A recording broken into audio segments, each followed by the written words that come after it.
को मुझे नहीं लगता कि नोट्स के रूप में लिखने की जरूरत है, ये है ही नोट्स अपने आप में, क्योंकि एक्स्ट्रा इसमें तो डेटा है नहीं कोई ज्यादा।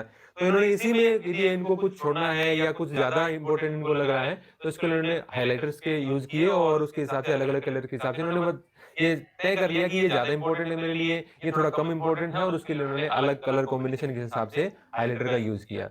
बिल्कुल ठीक है। तो आप ये आपने 6-7 महीने तैयारी की, तो 6-7 महीने की तैयारी के दौरान आप रोजाना लगभग कितने घंटे पढ़ लेते थे? सर इसकी कोई माप नहीं कह सकते। क्वालिटी टाइम और क्वांटिटी टाइम में काफ़ी अंतर रहता है। कई बार मन यूँ होता है कि पढ़ने का मन नहीं कर रहा और अपने टाइम तो 10 घंटे लगा लिया लेकिन अपने आउटपुट नहीं आ पाया। और कई बार यूँ होता है कि जो चीज़ें अपने 5-6 घंटे में करते हैं वो अपने 2 घंटे में भी कवर कर लेते हैं। वो थोड़ा मन पे भी डिपेंड करता है। और जनरली अगर एक औसत निकालें तो मैं 5 से 6 घंटे हफ्ते में पढ़ा, क्योंकि कई बार कुछ काम भी हो जाता है, कई बार ज़्यादा पढ़ा जाता है, कई बार कम पढ़ा जाता है। एवरेज आपकी डेली की 5-6 घंटे और उससे लेस ही होगी, ज़्यादा नहीं होगी सर। अच्छा। तो इसमें जैसे आपने बताया कि आप 5-6 घंटे पढ़ते थे, हालांकि बहुत सारे विद्यार्थी कहेंगे कि ये शायद कम बता रहे हैं, क्योंकि फर्स्ट रैंक के हिसाब से तो ये मानते हैं कि और बच्चे 10 पढ़ते हैं तो फर्स्ट रैंक वाला तो 13-14 घंटे पढ़ता होगा। नहीं सर, मैं वो बच्चा हूँ, किताबों के कीड़ा नहीं हूँ मैं, तो किताबों से दूर भागने वाला हूँ। अच्छा, जितना कम से कम में काम चल जाए उतना ठीक है। तो आपने ये फैक्चुअल किताबें पढ़ी, ज्यादा से ज्यादा क्वेश्चन, मतलब ये है कि हमारे इस प्रकार की चर्चा है कि बहुत ज्यादा इस प्रकार की आपको आर्टिफिशियल ना दिखे, ऐसी हो कि ज्यादा से ज्यादा ऐसी चीजें हम बात कर पाए जिससे आपको बहुत सारा बेनिफिट हो पाए। तो मैंने काफी सारे पॉइंट्स इसमें नोट किए हैं। तो इसमें जैसे आप कह रहे हैं कि आपने टेस्ट दिए स्वाध्याय के अंदर, और आपने किसी भी प्रकार की पेपर 1 के लिए, पेपर 2 के लिए कोई कोचिंग की? सर मेरा सबसे अगर कमजोर पार्ट इसमें देखें तो साइकोलॉजी था। इससे पहले मैंने टीचिंग लाइन की कोई तैयारी नहीं की थी। हालांकि मैंने रीट 2021 और 22 का एग्जाम दिया था लेकिन कोई तैयारी से नहीं दिया। तो साइकोलॉजी मेरी सबसे कमजोर पार्ट थी और उसके लिए मुझे कोचिंग की जरूरत थी। मैंने खुद से पढ़ने का प्रयास किया लेकिन मुझसे हो नहीं पा रहा था। तो सूरतगढ़ में जो अनुज बेनीवाल सर हैं, वो उन्होंने ऑनलाइन एक कोर्स शुरू कर रखा है, तो वो मैंने ले लिया। तो उससे मैंने पढ़ने का प्रयास किया। और आपके पास इसके संबंध में साइकोलॉजी की किताब कौन सी थी? वंदना जादौन बुक थी सर। वो मुझे हालांकि किताबें तो मैं 2-3 लेके आया था लेकिन मुझे इसकी भाषा काफी सरल लगी, क्योंकि मेरे मेरे लिए इम्पोर्टेंट ये नहीं था कि इसमें से कितने क्वेश्चन आ रहे हैं, मेरे लिए ये ज्यादा इम्पोर्टेंट था कि मुझे समझ आ जाए। अच्छा, मतलब ऐसी भी किताबें हो सकती हैं जो जिसमें फैक्ट ज्यादा हो या जो इससे ज्यादा क्वेश्चन उनके आने की संभावना हो, उनको आपने स्किप क्यों किया? मतलब ये इसमें से आपको ये नहीं लगा कि क्वेश्चन कम रह जाएंगे? सर हालांकि सब कोई दावा नहीं कर सकता कि इसमें से क्वेश्चन ज्यादा आ जाएंगे, कम आ जाएंगे, लेकिन मेरा ये मोटिव था ही नहीं कि इसमें बहुत ज्यादा स्कोर कर लूं।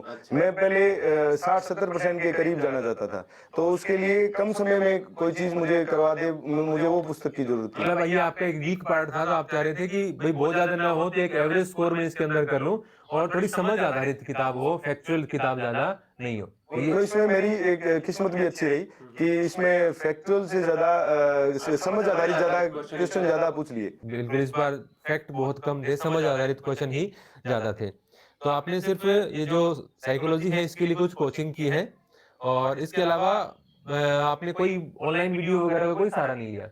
लिया सर। मैंने जैसे कोई भी टॉपिक कहीं अटक रहा हूँ मैं, तो यूट्यूब पे मैंने एक वीडियो देख लिए, और बहुत सारे चैनल हैं जिनको मैं लगभग फॉलो करता था। जैसे सामान्य मान लो अगर मैं फ्री हूँ, खाना खा रहे हैं, इस दौरान एक ललन टॉप का तारीख नाम से एक चलता है, तो वो देख लिया।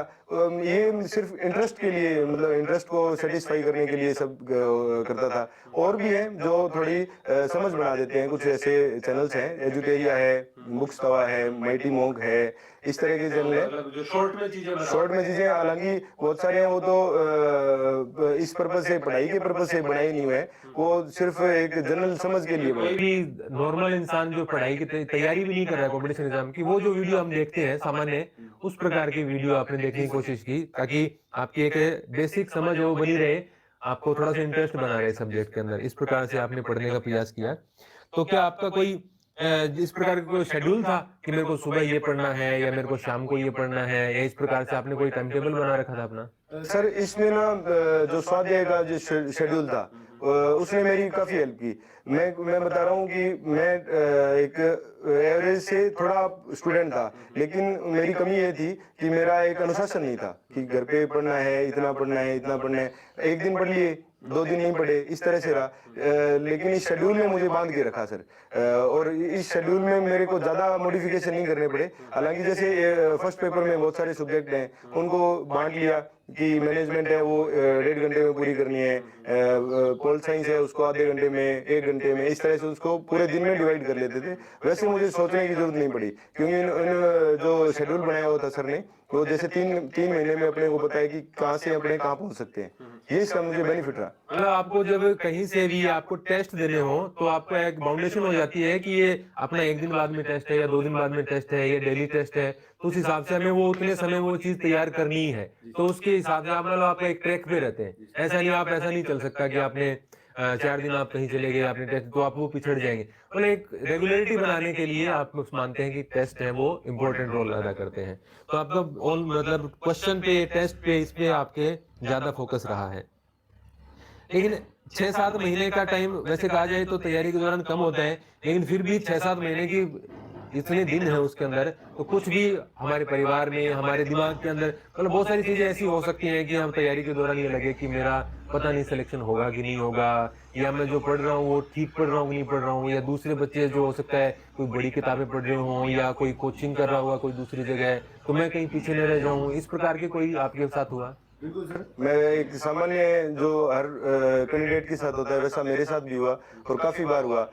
वो इंटेंसिटी उसकी कम ज़्यादा रहती थी, कई बार बहुत ज़्यादा ह्यूमन हो जाता था कि नहीं अब तैयारी छोड़ दो घर चलें, इस तरह से भी होता था। और इसमें जो 2 हफ्ते से एक बड़ा टेस्ट होता था, उससे मुझे काफ़ी हेल्प मिली।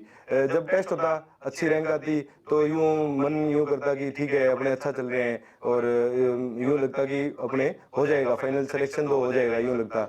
फिर धीरे धीरे जब टेस्ट को टाइम ज़्यादा बीतता रहता, तो यूँ लगने लग जाता कि पता नहीं यार मेरा होगा कि नहीं होगा, तो फिर टेस्ट आ जाता। तो इस चीज़ ने वो रूटीन, वो उस अनुशासन ने मुझे काफ़ी हेल्प की सर। इस चीज़ से